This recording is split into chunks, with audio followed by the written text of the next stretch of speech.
Hi, I'm David Pellerin of Amazon Web Services. I'm here, virtually that is, with Mark Duffield, Worldwide Tech Leader of Semiconductors for AWS. And Mark's going to take us on a tour through an interactive architecture diagram showing us how design and verification can be used in combination with advanced cloud-based techniques like data lake to increase performance and increase yields and really innovate faster across the ecosystem. Before we start, I wanted to emphasize, if you don't know already, that Amazon actually is part of this community. We're part of the semiconductor and electronics industry. We have multiple silicon design teams spread around the world. Those design teams do things like creating infrastructure chips for our AWS infrastructure, then also doing systems on chip for consumer products that you might be very familiar with, the Alexa-based devices, for example.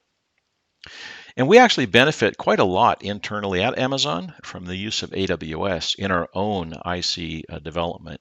We also benefit from the use of cloud by allowing us to more securely collaborate with our third-party partners, as we'll talk about in a few moments. Here are some examples of what at AWS we're doing in the Silicon area. And these are examples that come from our Annapurna Labs division that develops advanced node silicon in use and in AWS infrastructure. Examples of this include the ARM-based Graviton2 instances. These are very advanced nodes, 7 nanometer systems on chip. Annapurna Labs has also developed the Inferentia chips. That's a machine learning inference chip. It's used in AWS. And of course, the AWS Nitro system. And these are chips used specifically for accelerating and securing our hypervisor environment, providing high performance networking, and other important use cases in our hypervisor environment. All three of these chips were 100% developed all the way from RTL back to GDS2, final verification using AWS. It's very exciting how cloud has helped us internally at Amazon innovate faster. When you consider running EDA flows, in particular on AWS, it can be a bit daunting at first to look at all of the possible implementation methods. But the most important thing to understand about EDA flows on AWS is they don't have to look fundamentally different than what you do today on premise. The technology stack is similar. The capabilities are going to be similar. You have access, for example, to licensed servers and various methods of remote desktop. You can use existing schedulers for batch jobs. The important difference, though, is on the compute and storage sides. You can scale up, you can scale down, you can right size, you can optimize your spending, optimize your performance in many, many different ways. Let's talk for a moment about the full IC design flow. So consider, for example, doing advanced node SoC design. You can roughly split the design process and manufacturing process into three major areas. Front-end design is where you're doing digital or perhaps mixed signal design, using specifications, doing interactive design work. And you can certainly do that in cloud using remote desktop and using EDA applications that are installed on cloud in your accounts.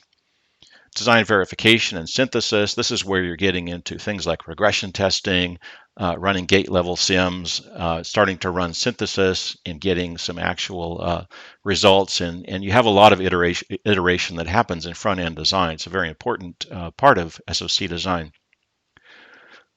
As designs become more complex, as we move to advanced nodes and the densities of chips today become higher and higher, back-end and physical design is becoming very, very important, physical verification in particular.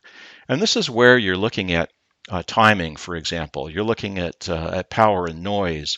You're running lots and lots of batches of these analyses, and then feeding that information back into the front-end design teams who might do a change order and then push forward for another set of these verification runs. And this is where there is a significant amount of pain today in the silicon design world. These verifications on the back end require increasingly large amounts of compute, high memory compute, lots of storage, and this is where cloud can actually help quite a lot, as we'll see. And then back on the production side, if you're a fabless semiconductor customer, you may not have full visibility to what's happening back in production, but there are many, many workloads that can be accelerated using cloud. Lithography, optical proximity correction, for example, can be accelerated greatly using cloud. Lots happening back there today. Before I turn it over to Mark, I really wanted to mention collaboration. This is something very, very important to us at Amazon, and customers externally as well are getting advantages from cloud in the creation of secure chambers. If you think of them as chambers in cloud, these are not physical chambers, these are virtual chambers, but these are ways to create well-managed, secured environments that you can either use in a single tenant way, for example, one engineering team segregated from others, or perhaps you can use in a collaborative way by creating a chamber, for example, to debug an issue with your EDA vendor, or perhaps collaborate on some IP, or work with a third-party design services partner using a temporary environment stood up on cloud, well managed and monitored, complete access control. We're starting to see this as well back on the Foundry side. The creation of things like digital twins, for example, they're using cloud to get at operational issues, perhaps predictive maintenance, those sorts of things.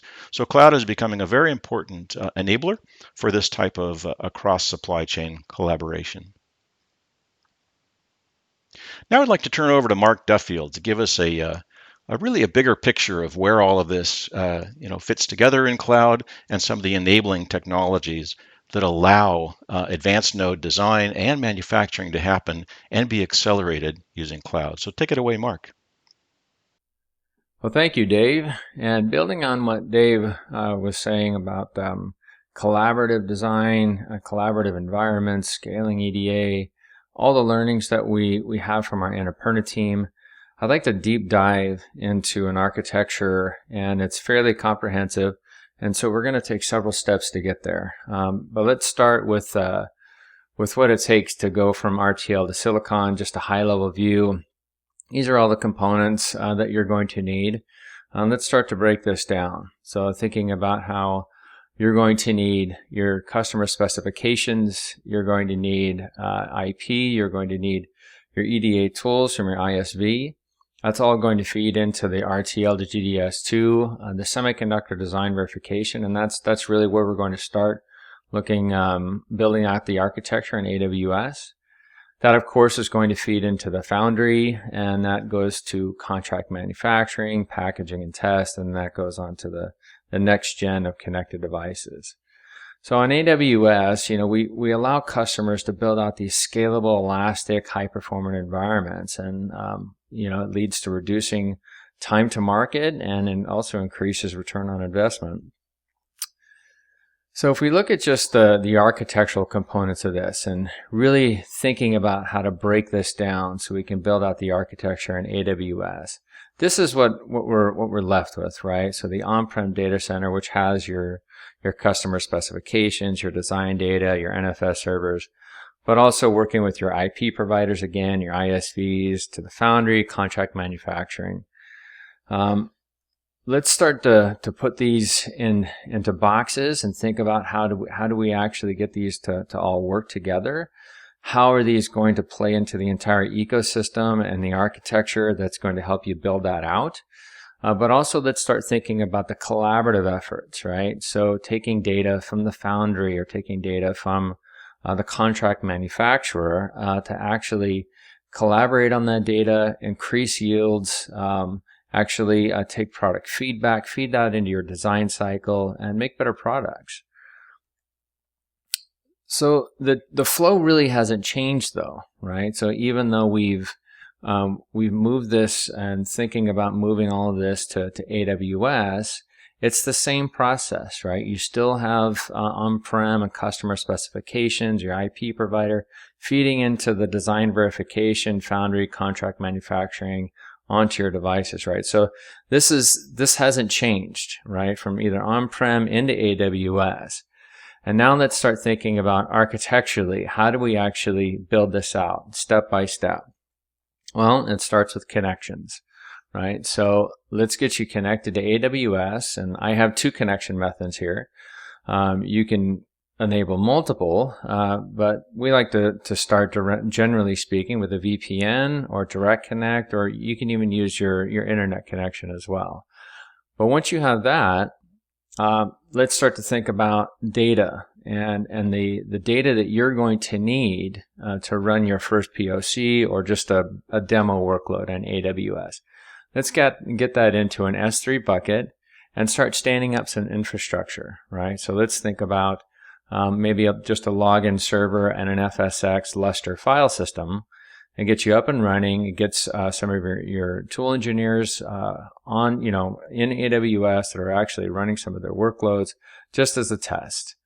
And once you feel confident that you can take the next step from there, then we can start thinking about what else you can bring in onto AWS and what other tools and workloads you can bring into AWS. So that means integration of directory services and license servers and scheduler servers, but also enabling desktop clients and potentially archival data as well.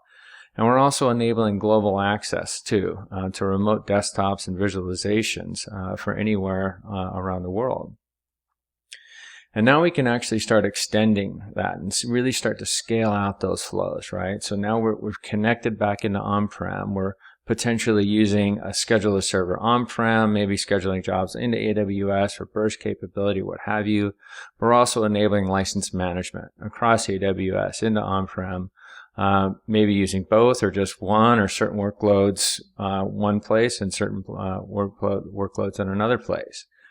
But we're also adding several storage options here, right? So we've added EFS, we've added NFS server with an EBS volumes, and of course we've added all of our compute. And we're enabling our remote visualization with a product that AWS has called NiceDCV, which is free. The licensing is included in the EC2 instance. You're only paying for the underlying instance itself. Okay, so now that we have that, we have data on AWS, and if I kind of highlight this here, pointer this here with the Amazon S3 bucket, let's think about how we can actually start to do data analytics. So let's swap that out, that bucket in for a data lake, and then that's going to bring about the entire pipeline for analytics, right? From Glue to Redshift, Athena, into a QuickSight dashboard, and that's really where we want you to start thinking about how you can scale your workloads, but also how to actually see the data. These dashboards can be an invaluable process to see where your designs are going, what the effects were of a change, whatever the case is. And as we go through this, you'll see that we're really going to be feeding into that data lake and really trying to be building out these analytics to improve the process and make better products.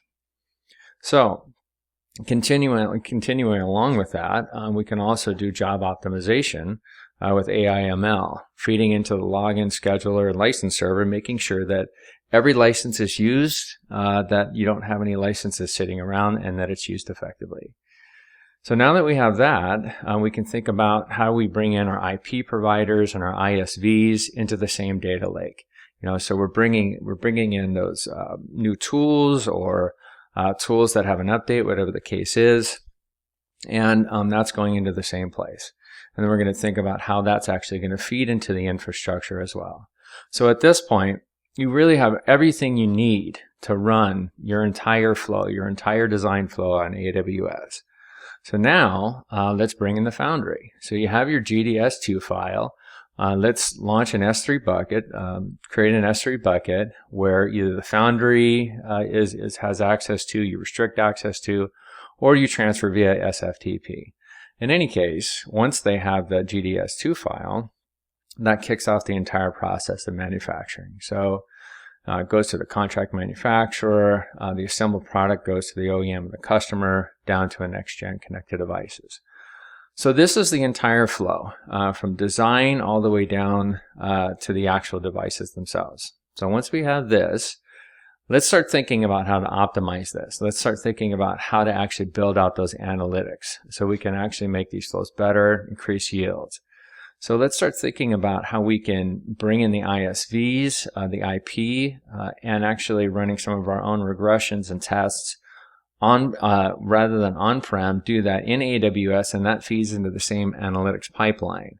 And that can actually feed into better products as you're seeing the results in the same place, same dashboard, and you can actually see how you could potentially tune something or change something to increase the yield or to make a completely different product. And in addition to that, over here, if you didn't quite catch that, I'll highlight this again, but you'll see over here at the foundry, we're going to add an IoT board. So the equipment now has an IoT board. What that's going to kick off is this entire pipeline, this process to where you can feed into grain grass, that goes into IoT core, but then that feeds into SageMaker. Building out a machine learning model and inference that can actually be done back in the actual foundry, increasing yields, doing yield analysis, doing defect prediction, so all kinds of things that could be done here as well.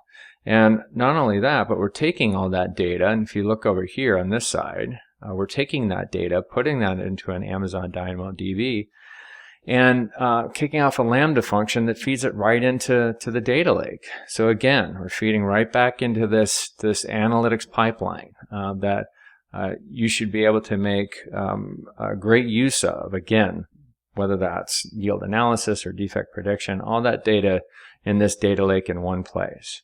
And now we can do the same thing for the contract manufacturer, right? So let's put an IoT board on the equipment there as well. And that's going to feed into IoT Greengrass, but instead we're going to go into SiteWise, IoT Analytics, SageMaker, run inference on-prem, very similar to what we're doing in the Foundry, just using SiteWise here instead. But in addition to that, we also want to collect some data from the products themselves or potentially some customer feedback. And we can do that down here with very much a similar process with IoT Greengrass. Feeds into IoT Core and Kinesis. And again, we can see here that we've fed right into the data and analytics pipeline, right into the S3 data lake. And so I know I mentioned and called it out a handful of times here, but really think about how you can leverage the analytics and the data lake within AWS. Build upon that and optimize your applications, optimize your flows, lead to better products, and reduce the time to market and really try to increase the ROI. And with that, Dave's going to dive into a few examples in the next slide, and I'll hand it over to him. Well, thank you, Mark. That was a very enjoyable tour through the architecture diagram. There's so many capabilities we have in cloud that can enable silicon design and manufacturing. Very exciting. I wanted to highlight a few examples, and there are many more available on our website, but a great example of using AWS to accelerate silicon innovation is MediaTek in Taiwan. MediaTek talked at a reInvent conference about using AWS to accelerate static timing analysis. And there's a recording of this talk. I won't go into it in great detail, but the important thing here is they were able to meet their chip tape out for their 5G cell phone chip using AWS and running 12 million core hours of compute in a brief period of time, just a couple of months, in order to get this timing analysis done. Details on that available on our website, and we'll provide links to that later. Very exciting use case. Over on the manufacturing side, I wanted to call out Tower Semiconductor. Tower Semiconductor has successfully used SageMaker machine learning in combination with Lambda and other services to create a really well-automated, well-constructed way of augmenting human inspection of wafers during production for spot defects, ring defects, scratches, and the like. And that's an example of using machine learning for smart manufacturing in a fabrication environment, in a foundry. So to summarize this, and again, there's many more examples available on our landing page we'll point you to in just a moment. Using AWS allows you to innovate substantially faster, whether you're a fabless semiconductor company trying to get out a next generation chip, or whether you're back on the manufacturing side, a fabrication facility, foundry, or perhaps you're a test provider, OSAT, right? And for all of the ecosystem suppliers to really collaborate on data, collaborate in a secure way across the globe. So we're seeing AWS being used successfully across the ecosystem for customer-specific problems, but also to help to collaborate on supply chain issues and increase quality of chips. Resources available online include white papers. We've got blog posts and articles. We've got reference articles, reference architectures, as I mentioned earlier, videos from a reInvent conference, and many other materials to get you started quickly, whether you're looking at the EDA side of the problem or back on the manufacturing side. So thank you again. We've really enjoyed this session today. Look forward to engaging with you in the future, and we can certainly take some questions on the chat window. Thank you so much for your time. Bye bye.